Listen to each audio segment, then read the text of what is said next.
सबसे पहले मैम मैं आपसे ये पूछना चाहूँगा कि इस वक्त पाकिस्तान में एससीओ का इजलास होने जा रहा है।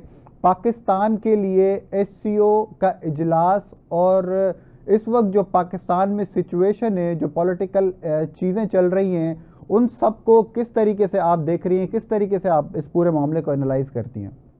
देखिए, एससीओ का इजलास तो बहुत अच्छी सूरत हाल है हमारे लिए, और ये रोटेशनल होता है। आपको याद है लास्ट ईयर इंडिया में हुआ था, हमारे फॉरेन मिनिस्टर तशरीफ ले गए थे, भुट्टो, बिलावल भुट्टो साहब, और अब पाकिस्तान की टर्न है होस्ट करने की, तो पाकिस्तान में हो रहा है।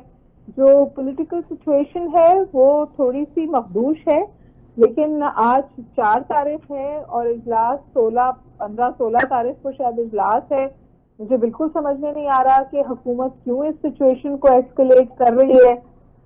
बहुत बेहतर तरीकाकार हो सकता था उसको हैंडल करने का, बजाय इसके कि शेलिंग की जाए, पुलिस को खड़ा किया जाए, खंदकें खोदी जाएं, एक कंफ्रंटेशन की सूरत हाल पैदा की जाए। ऐसा नहीं लग रहा कि केपीके से लोग इस्लामाबाद आ रहे, तो ऐसा लग रहा है कि शायद इंडिया से लोग चढ़ाई कर रहे हैं हम पर। तो मुझे नहीं समझ में आ रहा कि इन ऑप्टिक्स से किसको फायदा होने वाला है और हुकूमत भी इससे क्या गेन करेगी। संदेश तो ये हुकूमत अपनी कमजोरी का इजहार कर रही है।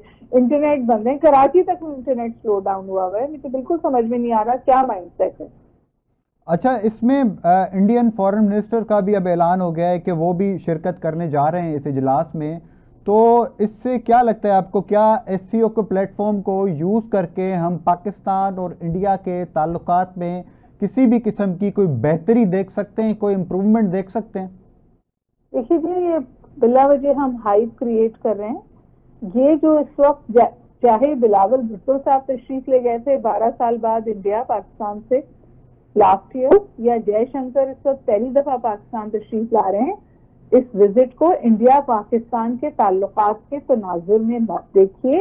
ये विजिट लार्जली एससीओ समिट का सूरत हाल की वजह से है। इंडिया ने होस्ट किया था, अब हमारी बारी है, हम होस्ट कर रहे हैं। इसको लीड रशिया और चाइना करते हैं, और एक इसको ईस्ट का नाटो अब कहा जा रहा है। जो ईस्ट में डेवलपमेंट्स हैं, जो इकोनॉमिक कॉन्स्ट्रक्ट्स हैं, जो खित्ते में कॉन्फ्लिक्ट की सूरत हाल है, जाहिर है कि इस ऑर्गेनाइजेशंस ने बहुत अहमियत हासिल कर ली है, और इसलिए भी कि दीगर ऑर्गेनाइजेशंस कोलैप्स हो गई हैं। For example South Asian regional organization SAARC का अब कोई वजूद ही नहीं रहा है।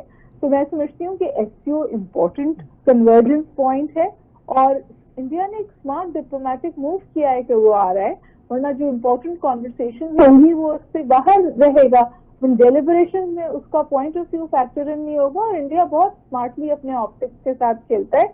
अभी आपने पिछले दिनों देखा था, मोदी जब हुकूमत में आए तो वो रशिया भी तशरीफ ले गए और वो यूक्रेन भी तशरीफ ले गए, और this is the kind of diplomacy India plays. इसीलिए मैं दोबारा गुजारिश करूं, मुझसे बार बार ये सवाल किया जा रहा है Pakistan India, Pakistan India. Pakistan India के तनाजुर में इसको ना देखिए। और अभी जो शंकर साहब हैं, उनकी जो पैरेलल मीटिंग्स होंगी उसका स्केड्यूल नहीं आया है सामने। अगर वो स्केड्यूल सामने आता है तो कुछ और हमें पता चल जाएगा। अगर उनकी कोई बायलैटरल मीटिंग होती है पाकिस्तानी काउंटर पार्ट से तो बहुत अच्छी बात है, लेकिन इमीडिएटली कोई पेशरफ्त हो जाएगी, बर्फ पिघल जाएगी, ताल्लुकात बेहतर हो जाएंगे। जितने अरसे का बिगाड़ है तो ठीक होने में भी वक्त लगता है।